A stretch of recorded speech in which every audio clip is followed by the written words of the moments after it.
Oh baby, let's talk about indie games. I don't need to tell you how much I love indie games, but when it comes to indie games, there seems, at least to me, a genre that is very prevalent amongst the titles. Roguelikes. You'd be surprised, I see a lot of hate for roguelikes, like the word has a negative stigma to it. For the uninformed, roguelikes are typically dungeon crawling games with a ton of randomization. It's kind of a general genre, like how RPGs can range from looking like this, to this, to this. Don't bring up JRPGs, nobody knows what that means. I had a whole section of the script talking about music subgenres and how silly genres become when you look too deep into them. But just look at the games I've shown you so far, these are all roguelikes and they're all so different. I'll be honest, I love roguelikes. Good roguelikes, luck-based things are my jam. I love luck. And when roguelikes are done well, you can get games that last forever. And what if I told you there was a roguelike that plays like classic 90s FPS games? Yeah, let me tell you about Nightmare Reaper.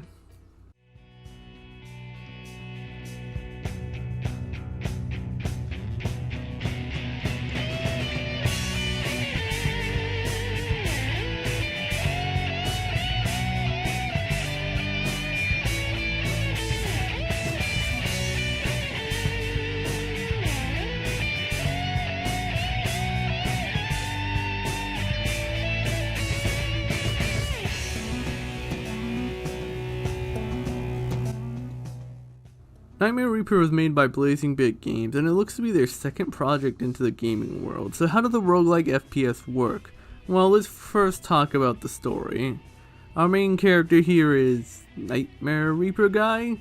She doesn't have a name. She's got herself wrapped up in an asylum though. With nothing else to do, she goes to bed. And here's where the game starts. The levels here are nightmares the main character dreams of. Nothing cooler than having dreams where you're the protagonist of a retro FPS. That doesn't sound half bad, and hey, she's having a great time.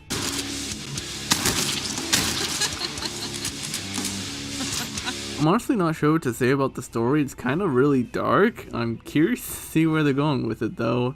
I will say the main character is pretty cool though. So here's how the game works. Most roguelikes are short playthroughs that encourage beating the game over and over, with each death sending you back to the beginning. This plays more like a campaign or like a map pack.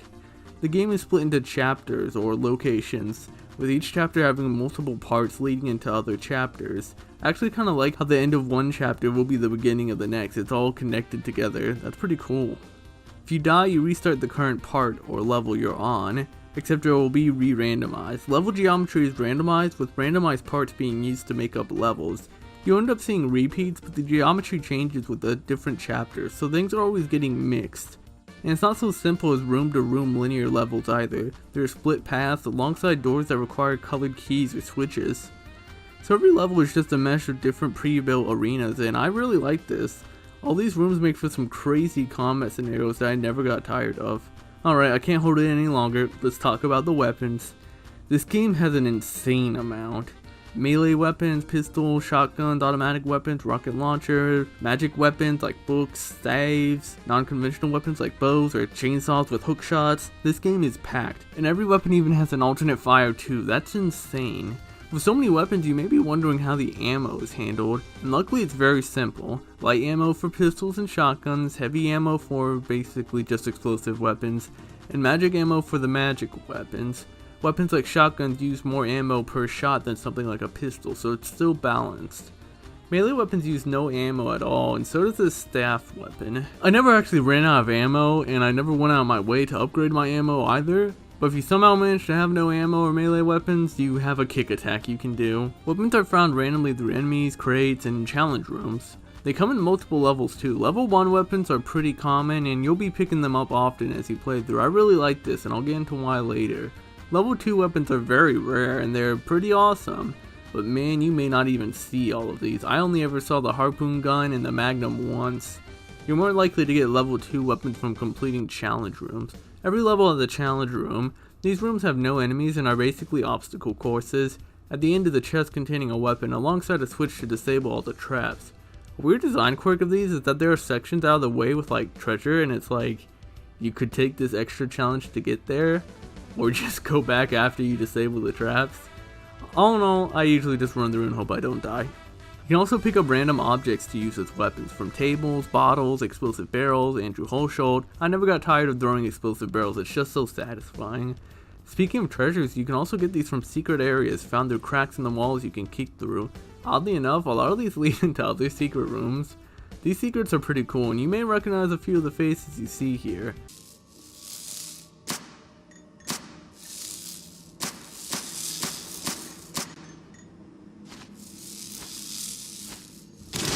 The point of secrets and treasures and all that is for money. Money comes from everything: killing enemies, getting combos, achievements, and the checklist after you beat the level, which rewards you for being a completionist. So what's the point of money?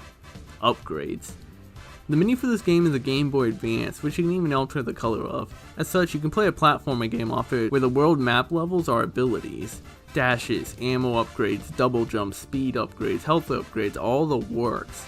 Each upgrade costs money, and you have to beat a level to get it. There's a ton of upgrades and a ton of levels to follow. I definitely didn't even play half of these. You can get money in the levels as well. You get a ton off comboing jumps off enemies. I think it's pretty cool that some of the enemies you see in these GBA levels are the same you see in the Nightmare levels. Speaking of enemies, this game has a pretty standard affair of enemies. The fast melee enemies, the pistol and shotgun enemies that I don't think are hit scan, but I'm not sure. Flying enemies. There are some unique enemies though, a guy with a chain that pulls you in, a dragon that spits eggs, whatever the hell this guy is that spawns explosive things, and a wizard enemy that turns invisible and shoots at you. I don't know why every retro FPS I play has to have this kind of enemy. They all look the same too, and they're all annoying for their own unique reasons. My problem with this guy is that when he attacks you, he just straight up blinds you. Like for a few seconds I can't see anything from the projectile splashing on me.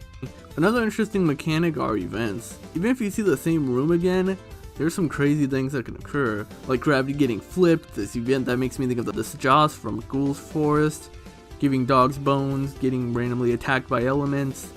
This one with the rabbits, I don't want to spoil, but it put the biggest grin on my face. I will say these events are kind of rare, but in the way that I feel like they may be a chapter specific thing at some points. I only ever saw the dog at the first chapter and never again. By the end game I barely saw any events, and if I did it was just random elements. I hear a lot of people complain about this game's graphics and I just don't get it. I guess I should say this now, but I turned off most visual enhancements and I set my game to 30 FPS. I don't need bloom, I don't need fog, I don't need shadows, I don't need any of that. Partly because this game doesn't run incredible, like usually my laptop wouldn't struggle with a game like this, and also because I prefer to have the game looking like this. I honestly don't care that much for graphics. I only really care if they're sprites or not, and I had an absolute blast playing this game regardless. I think it looks fine. It sticks out on its own, especially against the other retro FPS games that came out at the time. Music is godlike too, by the man Andrew Holsholt. This guy's kind of a legend, guys, and I have a feeling you already know who he is. When it comes to new classic FPS games, this man is always here to do the music. He makes for a good weapon too. I was kinda confused about the music at first though. I thought there were only like one song for the fight, until I realized each chapter has its own fight theme. Although it's kinda weird that the GBA game doesn't have any music.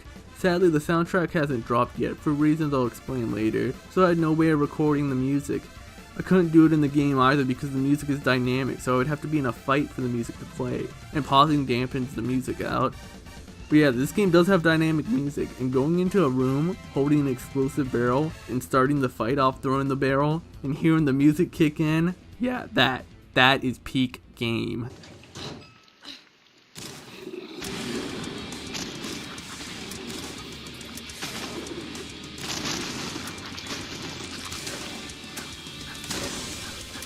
So that's a pretty solid understanding of how the game works, but let's go deeper and talk about the stuff I love about this game. Weapons come in rarities, you know, uncommon, rare, epic, legendary, all that crap. And the better the rarity, the more modifiers the weapons have. Modifiers range from stuff like how much ammo before reloading, elemental effects, size, how many shots fired, explosive range. I feel like the main joy is talking about the cool weapons you got on your playthrough, because with all the modifiers and such, it's probably pretty unique. My all-time favorite mechanic though is at the end of the level, you choose one weapon you want to keep and the rest gets sold. What a godlike idea. It'd be so boring to just constantly lug around 50 different weapons through your playthrough. It's probably why you can only switch between a couple weapons in your inventory. Like, you know what this is? This is pistol starting. but instead you start with your favorite weapon. For most of the game you can only start with level 1 weapons, but it can be upgraded to level 2. Well, that's what's cool about the level 1 weapon. They're like the weapons you typically get in your standard FPS, so no matter how strong you get, you'll have to pick up and get powerful all over again with each level, and it's great. It's a constant power trip that loops over and over again with each level. It's crazy, at the end of the level you'll have completely different weapons than you'll have at the last one, and it teaches you not to get too attached to these weapons. Like, look at this, I got this giant katana that has a massive range, but I'm at the end of the level, so it doesn't even mean anything. You pick up what you get and you use it. So what weapons did I use for most of my playthrough? I got this legendary knife that had a size modifier, so I was throwing these giant knives. Have I ever told you how much I love size modifiers in games? It's just so silly. And isn't it crazy I was choosing to pistol start with a knife of all weapons? Melee weapons in this game are extremely fun, especially once you get the dash. You can just dash right in and start slashing. This dash move is insane, by the way. It becomes a habit just to press the dash button to travel around, and once you learn how to dash jump, you'll be skipping through the challenge rooms. Sadly, my knifing days were over when I made it to the mines, and these explosive enemies kinda made melee not fun. So I switched to this legendary bazooka. It had a fast reload, massive blast radius, which got me killed more times than once. I love this weapon. But I came across other really cool weapons too, like the previous mentioned giant katana. Look at the range of this thing. Another cool one I ran into was this bow that fired 2 shots. That's cool.